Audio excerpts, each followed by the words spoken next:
Hey there, it's John from Heroes and Legends, and today we have another sealed deck tech to take a look at for you. We're going to take a pool from a Amonkhet pre-release kit and turn it into a sealed deck. We did this with one of the pools we opened a couple weeks ago last week, and it was a lot of fun, got some good feedback, so we're doing it with the second pool we opened. I think in the future, when I open those pre-release kits, I'm just going to go ahead and do this right out of the box. So, all right, first thing I want to mention is I went ahead and already took all the cards and sorted them, as you can see here, by color. And we're going to look at each pile individually in just a second. Now keep in mind as we go through these, everyone has different play styles. There's certain cards and different types of play you may gravitate to, and that's not wrong, especially if you know your strengths. So don't feel like there's anything wrong if you would have chose a different card than I put in the deck, or even a different color for that matter, because that's what's great about this game. I mean, there's a lot of different directions you can go really in any sealed pool. So definitely take this for what it's worth, but more or less, I just want to show you my thought process I go through as I put together a deck. All right, so let's look at each individual color first. I'm going to move these to the side so that we don't have any issues with focus or anything with the camera. And we'll just go through, I guess, color pie order.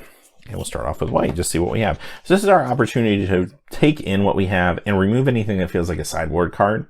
And we'll start off here. This is a good card if I have zombies, if I can go wide. So we'll see how that pans out. Great kind of pacifism effect. I'm really happy to play one of these easily.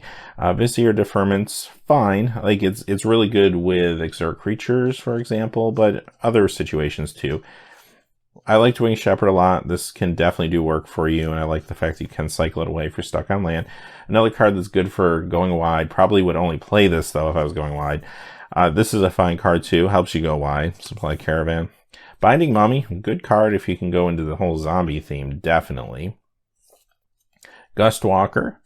Another card that's been very good for me. Approach of the Second Sun. Well, this is interesting, if nothing else. I'm just going to put that on top and and remember that it's there. And this is a card that maybe you could splash for. It could be a secondary win condition, so I guess we'll see how our pool turns out. Anointer Priest, again, good if you have a lot of token generation and bomb cards. Cartouches, I like if I have a lot of trials to back them up, or in this case, if I was really all in on going wide. This is just another way to do it. Impeccable Timing, that's okay. Definitely would run one of those. Another Binding Mummy, okay. And Mighty Leap's just fine. So I didn't eliminate anything there. I'm not like super thrilled with my white. Like it's good. It's just not great. But we'll see what else is out there. I mean, it could be one of the two colors we use. We have the option to splash, perhaps, depending on how our non-basic lands and how mana fixing looks in this particular pool. So, all right, Splendid Agony. I like this card a lot. It's, even if I'm not messing around with -1/-1 counters, it's a good removal card. It's cheap, so that's a good one. Okay, this is fine to drop. Nothing super exciting. Obviously better if I'm playing into the discard/cycling matters mechanic. Feel the same with this cartouche. Like, I'm not going to run this one unless I have a real good reason to run it, like some good trials to back it up, quite honestly. Cursed Minotaur, great card, great 3-drop. Again, here's another cycle matters card, so if we do go that route, that's very playable. Good kind of controlling card, but sometimes a good sideboard card too. Nest of Scarabs. This I'm really interested in. I already saw one card that messes around with -1/-1 counters, and this can be quite powerful if you have enough of those type of cards. And you'll find a lot of those, of course, in black, green, other colors too, like red, but definitely I'm keeping an eye on this one. Another card where cycling matters comes into play, but still a decent creature too. It's just fine. Here's another -1/-1 matters card. Okay, I like that. And this is good. This is a card that if I don't have my Nest of Scarabs out, I can go ahead and throw -1/-1 counters on this and still get a benefit of a zombie coming out of it. Or I could even do it to the zombie token and make one of my creatures that's actually taking those -1/-1 counters onto something of mine and mitigating the drawback a little bit. So I do like that. Here's another one of the Soul Stingers. So, okay, I'm on board. Final Reward, great removal spell. Exile target creature. That's phenomenal. Great against Embalm and stuff like that. And here's more zombie tokens. All right. Yeah, I can get behind that. And hey, there you go. Lord of the Accursed. All zombies get +1/+1. You can also give them menace. So makes sense with this zombie sub-theme, which also then in turn makes cards like the Miasmic Mummy and the Cursed Minotaur a little bit better, right? So, okay, That's interesting. Also makes those binding mummies a little bit better in white. Let's move on to blue. I guess I went out of color pie order. I did that last video too. Okay, Essence Scatter, fine control card. Ancient Crab, this is good for slow controlling decks. And here's another Cycle Matters card, and we got a few of those. Decision Paralysis, it's like not exciting, but it's fine. Like it's definitely playable. We got 2. I don't know if I'd want to play 2 necessarily. Floodwaters, another good card. It can be cycled away. Another, okay. Censor. Okay, we don't have a lot of creatures in blue. You know, like spells are great, especially in blue. You got some real powerful spells, but in sealed, you do want to go pretty creature heavy, maybe even more so than say draft or anything like that. So this is looking a little awkward for us. 3/2 flyer, that was good. This card's not real exciting. Commit to Memory is fine, like it's a nice little tempo play, and if you're ever backed into a corner, Memory stapled down there for you. I do like the draw 2 here quite a bit. New Perspectives, it's had an interesting weekend. This was our pre-release foil promo card, so that's actually pretty awesome. I mean, I'm happy to spend 6 mana to draw 3 cards. Now, the second ability probably in the sealed deck isn't going to come into play, quite honestly, but you know what? I don't care. I'm happy to just draw 3 cards off this for 6. I'm more than willing to run it just for that. So, okay, so blue unfortunately looks a little creature light. Maybe we splash something in there, but again, we'll have to just wait and see how our prospects for splashing looks. Okay, let's move on to green. Oh wait, I'm going out of order again. Red. Let's do red. I should have just stuck with green. I'm already out of order. All right, Tormenting Voice, that's fine. This is good if you're going wide. This to me is a sideboard card. This is actually the first card that I really say is definitely only a sideboard card, because it just depends on if your opponent's running a lot of -1/-1 creatures. So I'm going to pull that aside. Here's another one that to me is a sideboard card, Violent Impact. If my opponent's going greedy on maybe a 3rd color or something like that, I'll bring this in. Or if I have a problematic artifact like a monument or something I want to get rid of, same thing with this card. By force. Gets rid of artifacts. Okay, I'd really like this. Maybe one of the best 1-drops, and maybe the best 1-drop in the set. One of the best 1-drops I've seen in a while. Really accelerates some of those aggressive decks. Manticore of the Gauntlet plays around a -1/-1 counters. That's interesting. Trial of Zeal is great. Love Trial of Zeal. Cartouche of Zeal, not exciting, but I would play it just because I have Trial of Zeal. Fling is awesome. Magma Spray is awesome. And here's another one of these. That's fine. That's not great for us, but okay. And this is good. I like Minotaur Sure Shot. So here's where this gets a little awkward. There's actually some real strong cards here. But again, we don't have a lot of creatures. We only have a few creatures in red.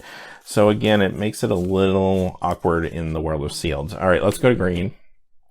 Kind of hoping to see some creatures in here. All right, and we start off with one. This one's fine. Like I said this in the last video, I prefer that my Death Touch creatures can have Death Touch on the defensive. This one can't necessarily, but it's still good. Like, it's a good 2-drop with upside. I'm happy to run it. Benefaction of Ronos can be good in the right deck. Gift of Paradise. Now, this does color fix for us if we wanted to get greedy and splash a little bit. And it also ramps a little bit, so we'll keep that one in mind.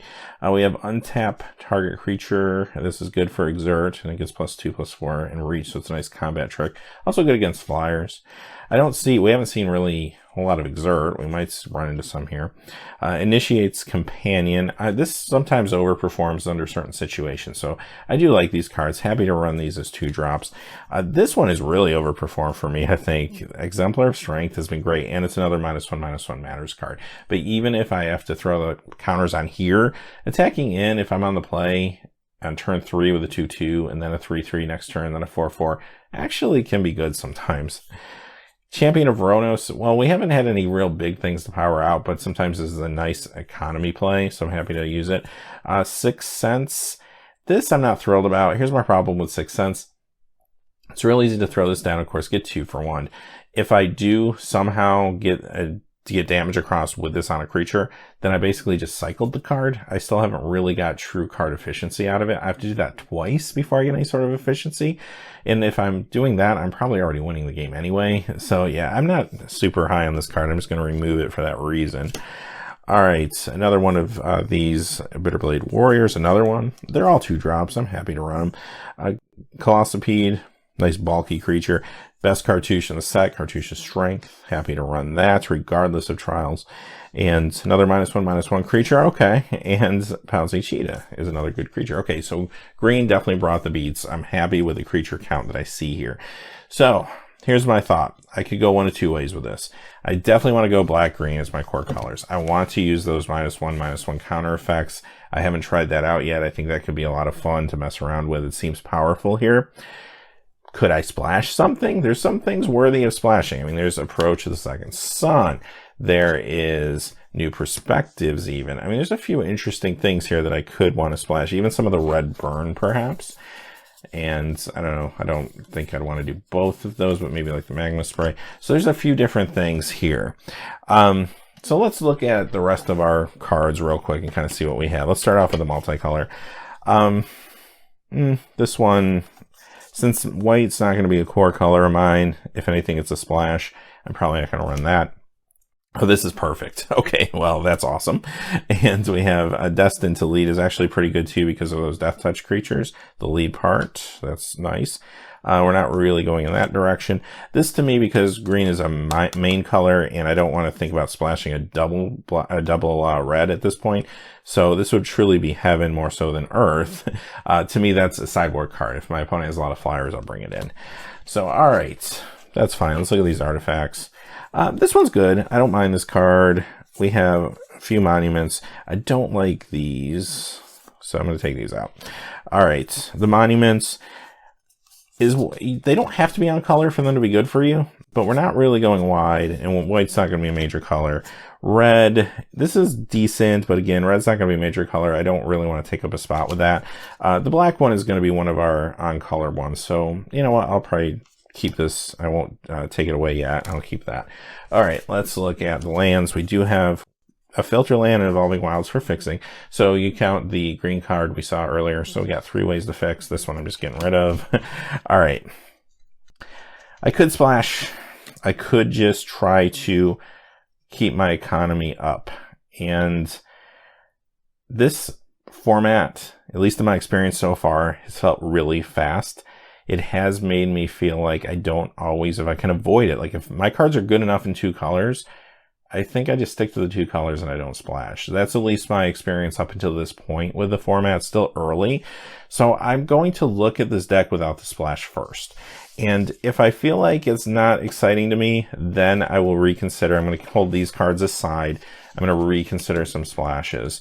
But for right now, let's go through and see what we have here. It's time to make some cuts. So what I'm going to do is separate these cards first off between spells and creatures.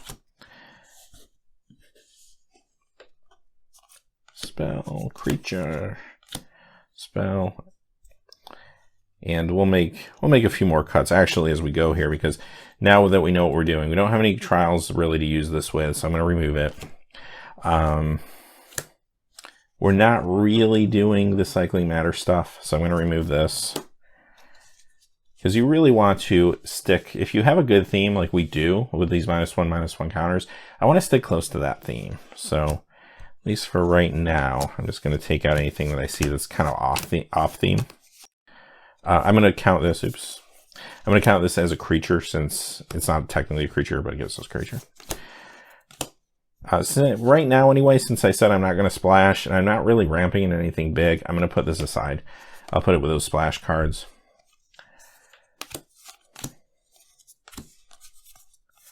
Creatures, creatures, creatures. That's what I like to see. Okay. So we got some cuts to make here. And I think we will begin simply by taking our pile of our creatures and our pile of spells and looking at what the curve is for both of these. Typically, I will do these at the same time simultaneously, but because camera space is a little limited, I'll do one at a time. We'll start with creatures, but I do have more than enough creatures here. I have 1, 2, 3, 4, 5, 6, 7, 8, 9, 10, 11, 12, 13, 14, 15, 16, 17, 18 right now. So if I need to cut a creature or even 2, I can probably do that. But I'm probably going to, at least this type of deck, maybe cut more spells than creatures, quite honestly. All right, so let's go ahead and sort these out by their mana cost. All right, in the interest of time, I skipped you watching me sort these. As you can see, we have a lot of 2-drops. I'm happy with that. I like to have a lot of 2-drops, and we can.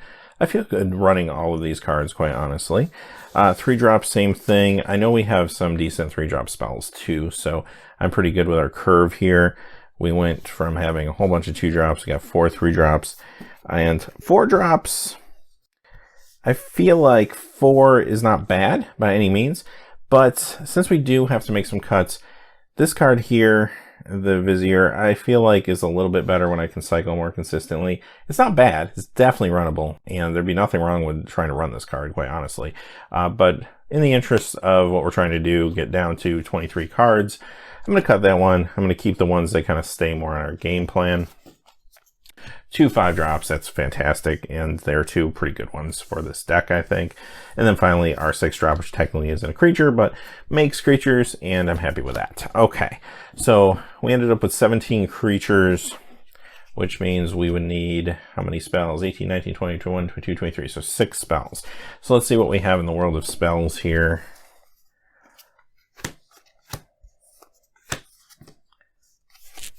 And I try to stick to 23 cards and 17 lands. That seems to work the best most of the time, although things will vary from time to time. I don't see anything out of the ordinary, though, for this build. Okay, so we got ourselves, oops, more 3-drops, a lot of 3-drops. These are all 3-drops. Okay, so a lot of 3-drops. We're going to have to cut some of these. Okay, as I said, we need to get down to 6 cards. Lay Bare the Heart is a good control card. And again, another card that would be fine running. I'm going to treat this as more of a sideboard card, though, if my opponent has something problematic that I don't have a good answer to. So I'm going to put that in the sideboard. I kind of want to run Destined to Lead. It's only a 2-drop. Batu's Monument, I think I want to try that out. I want to run that one. Gate to the Afterlife. This one's good. It is a little contingent about other stuff happening, though. So because of that, and considering what our particular deck's trying to do, I think I'm just going to go ahead and cut that. Again, it's not a bad card by any means. This is a huge part of what we're doing. This is huge removal, so we're keeping that. Benefactor, I mean, how many? I can only keep 2 more of these cards. So I'm going to have to cut 2 and keep 2. This one's a no-brainer. I mean, Final Reward's awesome. We're keeping it. And unfortunately, the Cartouche is a no-brainer. We're keeping it. Those are huge removal spells for us. So you have to prioritize those removal spells like really high. And that's basically what I did here. Leaving out these 2 cards. This one especially, I feel like is more for Exert cards. So I don't mind losing that. This one, I don't know. I could have liked to have played this one, but I'm okay cutting it out just for more efficient creatures. So that leaves us with this deck. Now the question is, do you feel like this deck is powerful enough to get there and win on its own, or do we bring in our splash package and cut some stuff out to include things like this, or maybe even some other things? Let's approach the second sun. And it doesn't have to be necessarily, I mean, like I said, if I were to splash, I wouldn't splash all this stuff. I'd pick one of these 3 probably to splash. I don't think Magma Spray does enough. New Perspectives is great. I would consider splashing for that. I would consider splashing for Approach. But, I don't know. Like I said, this is a fast format, and I feel like this deck's pretty good. Like, I like what it's doing with -1/-1 counters. I'm going to keep this in mind and keep this at the top of my sideboard just in case game 1 doesn't go well. But I do feel like we have a good enough deck right now without that. So our next and really final step at this point is to just go ahead and figure out what our land base is going to look like. So I'm going to count off the cards that are just black and cards that are just green and just see what we have here. I'm going to start with black. 1, 2, 3, 4, 5, 6, 7, 8, 9, 10, and I'm going to count this as a black card because most of the time I'm playing it for the top part. So we'll say 11. All right, green. 1, 2, 3, 4, 5, 6, 7, 8, 9, 10. And of course we got Batu, we got this multicolor card. Now, that's a pretty even split. So we're going to have 9 of one type of land, 8 of another. Next thing I'm going to look at, though, is what my low drops are. Do I have more green low drops or more black low drops? I do have a lot of these 2-drops in green. Like, look at all these green 2-drops that we're looking at here. So I'm probably going to go 9 forests, 8 swamps, and call it a day. That's our deck. Now, like I said, Would it be wrong to have tried to splash maybe Approach or maybe even the draw card that we saw in New Perspectives?